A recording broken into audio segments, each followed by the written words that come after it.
চিলেকোঠার আরও একটি নতুন আয়োজনে আপনাদের সকলকে স্বাগতম জানাচ্ছি। আজকে আমরা পাঠ করব হুমায়ুন আহমেদের বিখ্যাত 10টি ছোট গল্প বই থেকে সৌরভ গল্পটি। আজকের গল্প সৌরভ। আজহারকা ঘর থেকে বেরুবেন, শার্ট গায়ে দিয়েছেন। তখনই লিলি বলল, বাবা, আজ কিন্তু মনে করে আনবে। তিনি তীক্ষ্ণ দৃষ্টিতে তাকালেন মেয়ের দিকে। মেয়ে বড় হয়েছে, ইচ্ছে করলেও ধমক দিতে পারেন না। সেজন্যেই রাগী চোখে তাকিয়ে রইলেন খানিকক্ষণ। লিলি বলল, রোজ রোজ মনে করিয়ে দিই, আজ আনবে কিন্তু। সামনের মাসে আনব। না, আজই আনবে। রাগে মুখ তেতো হয়ে গেল আজহারকার। প্রতিটি ছেলে মেয়ে এমন উদ্ধত হয়েছে। বাবার প্রতি কিছুমাত্র মমতা নেই, আর নেই বলেই মাসের 26 তারিখে দেয়ালে হেলান দিয়ে দৃঢ় গলায় বলতে পারে না, না, আজই আনতে হবে। তিনি নিঃশব্দে শার্ট গায়ে দিলেন, চুল আঁচড়ালেন, জুতা পরলেন। জুতার ফিতায় কাদা লেগেছিল, ঘষে ঘষে সাফ করলেন। লিলি সারাক্ষণই বাবার দিকে তাকিয়ে রইল। তিনি বেরোবার জন্যে উঠে দাঁড়াতে বলল, বাবা, আনবে তো? মেয়েটার গালে প্রচণ্ড একটি চর কষিয়ে দেওয়ার ইচ্ছে প্রাণপণে দমন করে তিনি শান্ত গলায় বললেন, টাকা নেই, সামনের মাসে আনব। লিলি নিঃশব্দে উঠে গেল। তিনি ভেবে পেলেন না সবাই বৈরী হয়ে উঠল কি করে বেঁচে থাকা যায়। তিনি তো কিছুই বলেননি, শুধু শান্ত গলায় বলছেন, হাতে টাকা নেই। এটা তাকে বলতে হলো কেন? যে মেয়ে বাবার চোখের দিকে তাকিয়ে তার অভাব বুঝতে না পারে, সে কেমন মেয়ে? তার মন খারাপ হয়ে গেল। ইদানিং অল্পতেই তার মন খারাপ হয়ে যায়। সামান্য সব কারণে হতাশা বোধ করেন। বেঁচে থাকা অনাবশ্যক বলে মনে হয়। হতাশা গুণ নাশিনী। হতাশা মানুষের সমস্ত গুণ নষ্ট করে দেয়। তবুও তো ভালোবাসার মতো মহত্তম সৎ গুণটি আমার এখনো নষ্ট হয়নি। তোমাদের সবাইকে আমি ভালোবাসি।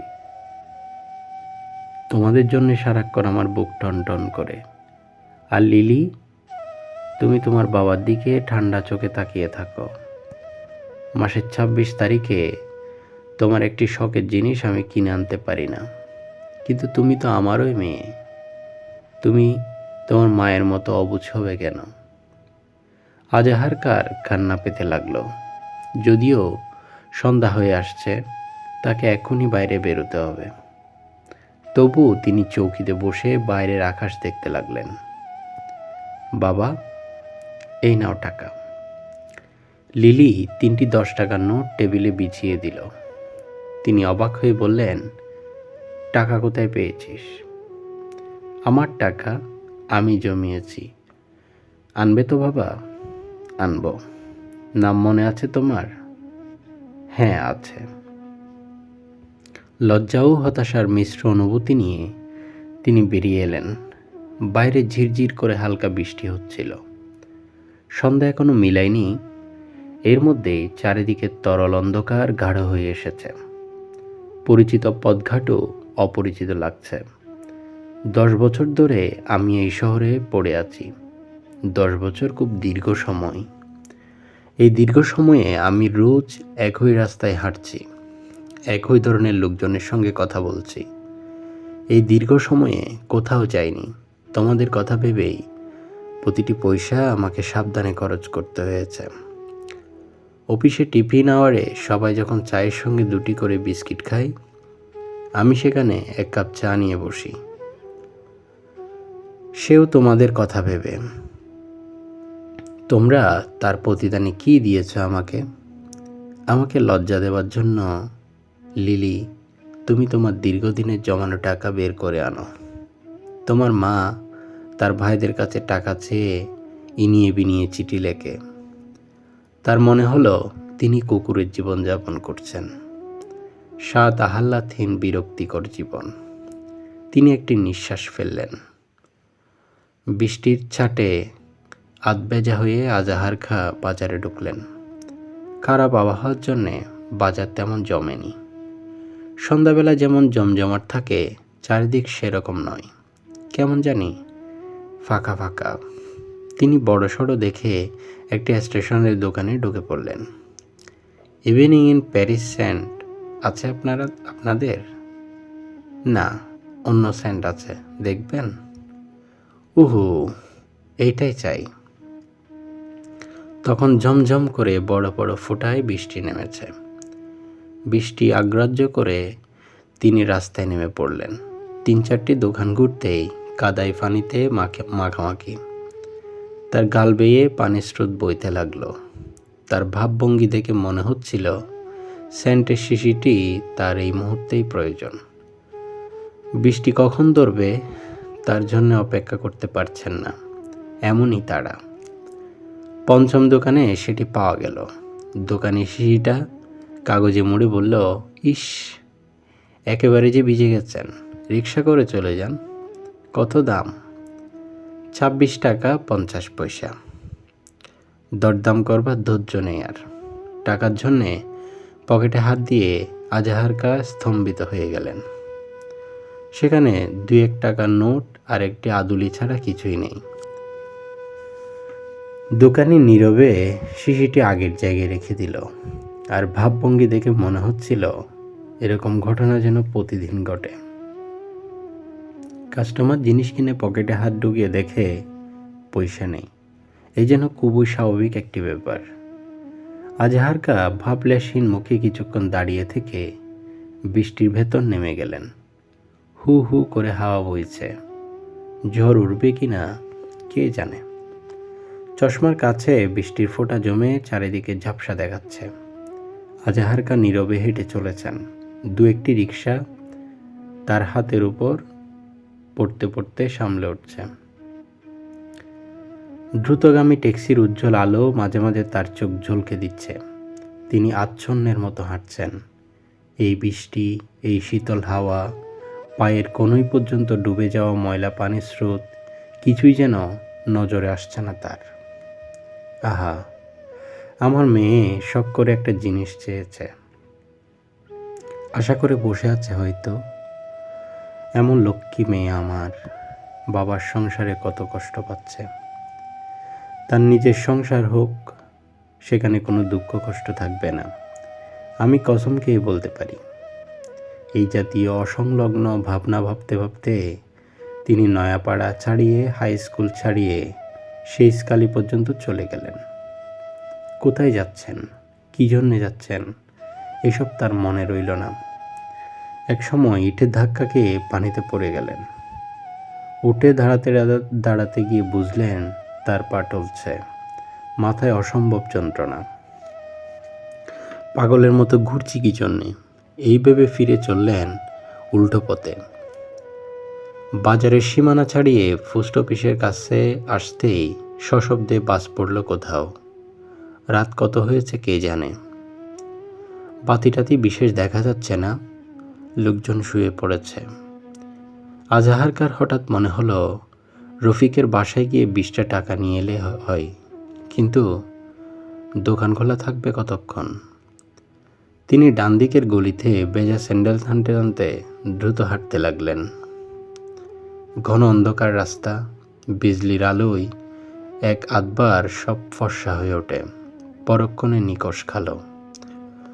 রফিকের বাসায় কড়া নাড়তে গিয়ে বুঝলেন তার শরীর সুস্থ নয়, প্রবল জ্বর। পিপাসায় গলা বুক শুকিয়ে কাঠ। রফিক আতকে উঠে বলল, কি হয়েছে আজাহার ভাই? না, কিছু হয়নি, এক গ্লাস পানি খাওয়াও। বাসার সবাই ভালো আছে তো? ভাবির জ্বর কেমন? সব ভালোই আছে, এক গ্লাস পানি আনো আগে। আজাহার খাঁ উদ্ভ্রান্ত শূন্য দৃষ্টিতে তাকাতে লাগলেন। রফিক তার হাত ধরল। তোমার ভীষণ জ্বর, কি হয়েছে বলো। টাকা আছে তোমার কাছে? কত টাকা? গোটা 30 দিচ্ছি, তুমি একটা শুকনো কাপড় পরো, আমি রিক্সা নিয়ে দিই। আগে একটু পানি দাও। ঘর বন্ধ করে দোকানিরা শুয়ে পড়েছিল। আজাহারকা হতভম্ব হয়ে দরজার সামনে দাঁড়িয়ে রইলেন। রিকশাওয়ালা বিরক্ত হয়ে বলল, ধাক্কা দেন না স্যার, ভিতরে লোক আছে। তিনি প্রাণপণে দরজায় ঘা দিলেন। ভেতর থেকে শব্দ এলো, কে? তিনি ভাঙা গলায় বললেন, আমি। একটু খুলেন ভাই। কি ব্যাপার? টাকা নিয়ে এসেছি, সেন্টের শিশিটা দিন। খুট করে দরজা খুলে গেল। সন্দেহজনক দৃষ্টিতে দোকানদার তাকিয়ে রইল তার দিকে।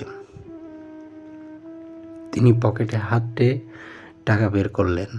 দোকানদার বলল, আপনার কি হয়েছে? কিছু হয়নি। এত রাতে আসলেন কেন? সকালে আসলেই পারতেন। রাত কত হয়েছে? 12:30।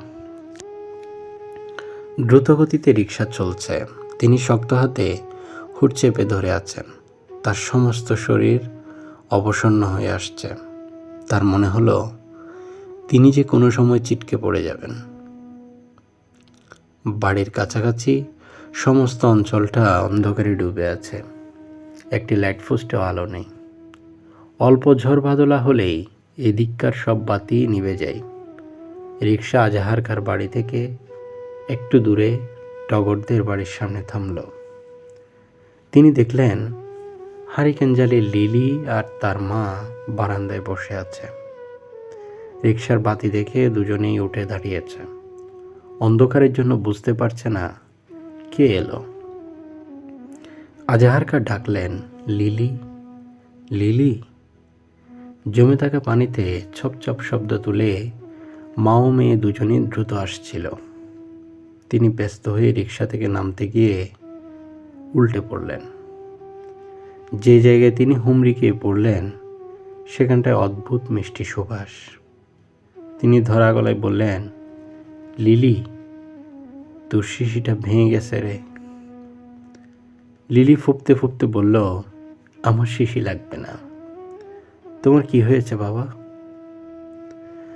গভীর জ্বরে আচ্ছন্ন হয়ে পড়ে আছেন আজাহারকা। রঞ্জু অকাতরে ঘুমুচ্ছে। লিলি আর লিলির মা ভয়কাতর চোখে জেগে বসে আছেন। বাইরে বৃষ্টি স্নাত গভীর রাত্রি। ঘরের ভেতরে হারিকেনের রহস্যময় আলো।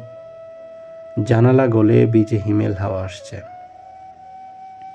সেই হাওয়া সেন্টের ভাঙা শিশি থেকে কিছু অপরূপ সৌরভ উড়িয়ে নিয়ে আসলো।